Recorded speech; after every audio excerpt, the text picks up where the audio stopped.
В самом сердце Восточной Азии, в стране восходящего солнца, разгорается тихий, но неумолимый кризис. Япония, некогда символ технологического прогресса, дисциплины и экономического чуда 20 века, стоит на пороге беспрецедентных демографических потрясений.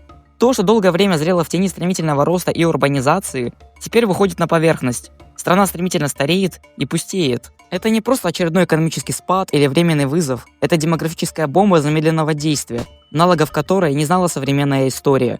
Если нынешние тенденции сохранятся к концу 21 века, Япония может потерять почти 2/3 своего населения. Это не футуристический кошмар, а весьма вероятный сценарий, и его последствия уже начинают менять саму суть японского общества. Что происходит в Японии? Почему нация, однажды стоявшая на грани мирового господства, теперь смотрит в бездну демографического исчезновения?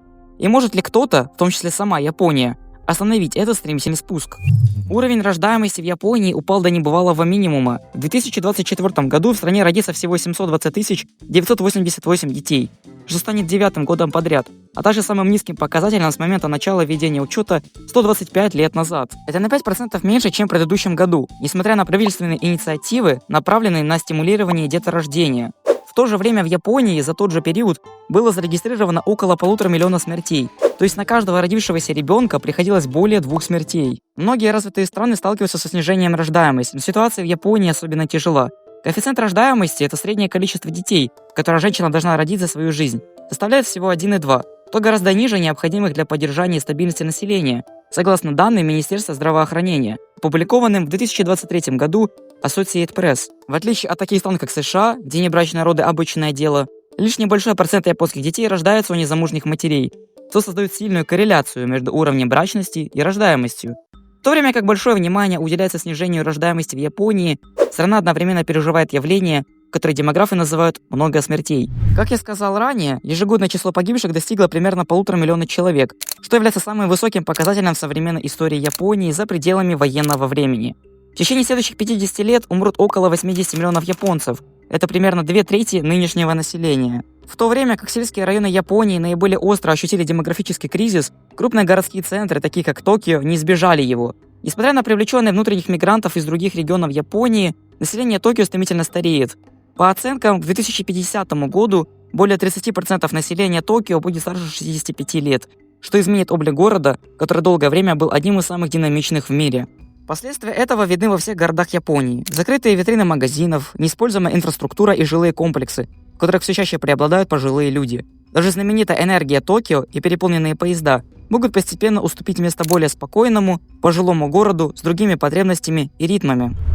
Одним из ключевых факторов, определяющих низкий уровень рождаемости в Японии, является растущее финансовое бремя, возлагаемое на граждан трудоспособного возраста. Коэффициент национального бремени – доля дохода, идущая на уплату налогов и взносов на социальное страхование. В последние десятилетия резко вырос, приблизившись к 50% дохода для многих работников. Это явление получило название 5 государственных, 5 честных, то есть половина доходов уходит государству. Поскольку работающие взрослые сталкиваются с более высокими страховыми взносами на содержание растущего пожилого населения, у них остается меньше свободных доходов для себя и потенциальных семей. Болезненная ирония, что политика, направленная на поддержку будущих поколений, приводит к тому, что вероятность существования этих будущих поколений снижается. Япония не одна сталкивается с демографическим спадом, хотя ее ситуация одна из самых тяжелых. С аналогичными проблемами сталкиваются такие страны, как Южная Корея, Италия и некоторые регионы Восточной Европы. Те страны, которым удалось частично обратить вспять снижение рождаемости, такие как Франция и Швеция, проводят комплексную политику поддержки семьи, включая щедрый отпуск по уходу за ребенком, доступные детские учреждения и помощь с жильем. Но просто скопировать успешные примеры из других стран не получится. То, что работает в Швеции или Франции, не всегда сработает в Японии. У каждой страны своя культура и свои привычки. В этом и сложность, и шанс. Наиболее разумный путь – не пытаться перенести чью-то модель один в один, а взять лучшие идеи из разных систем и адаптировать их под японскую реальность. Микс, который будет работать именно здесь. Самый важный урок, который можно вынести из японского опыта: если мы хотим, чтобы у страны было будущее, нужно поддерживать тех, кто это будущее создает прямо сейчас. Молодых, рабочих, родителей и тех, кто только думает, будет ли у него семья. Когда на их плечи ложится все больше налогов и сборов ради поддержки старшего поколения, у них самих не остается сил и денег, чтобы начать свое. Получается парадокс. Система, созданная ради будущего, это самое будущее и сжимает. Нужно менять подход. Важно создать такие условия, чтобы молодые люди чувствовали уверенность. Они смогут позволить себе жилье, завести детей и совмещать карьеру с личной жизнью. Это не только про пособия, это про глубокие реформы. Экономика, рынок труда, соцподдержка.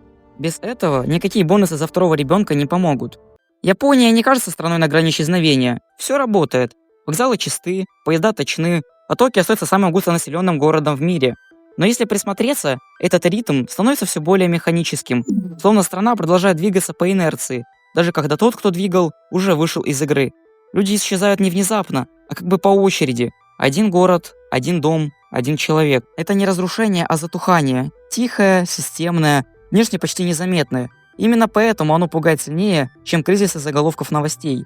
В Японии все еще возможна жизнь, но все меньше тех, кто хочет ее продолжать. Если этот выбор становится массовым, никто, ни технологии, ни выплаты, ни реформы не смогут заставить общество родиться заново.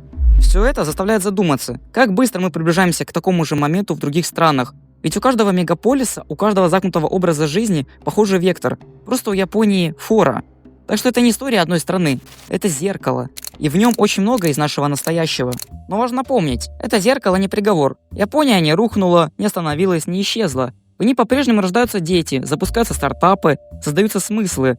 У нее остается шанс, если она признает, что перед ней не просто экономическая или политическая проблема, а вопрос о самом образе жизни. И в этом надежда, потому что тот, кто осознает себя на краю, все еще может выбрать шаг вперед.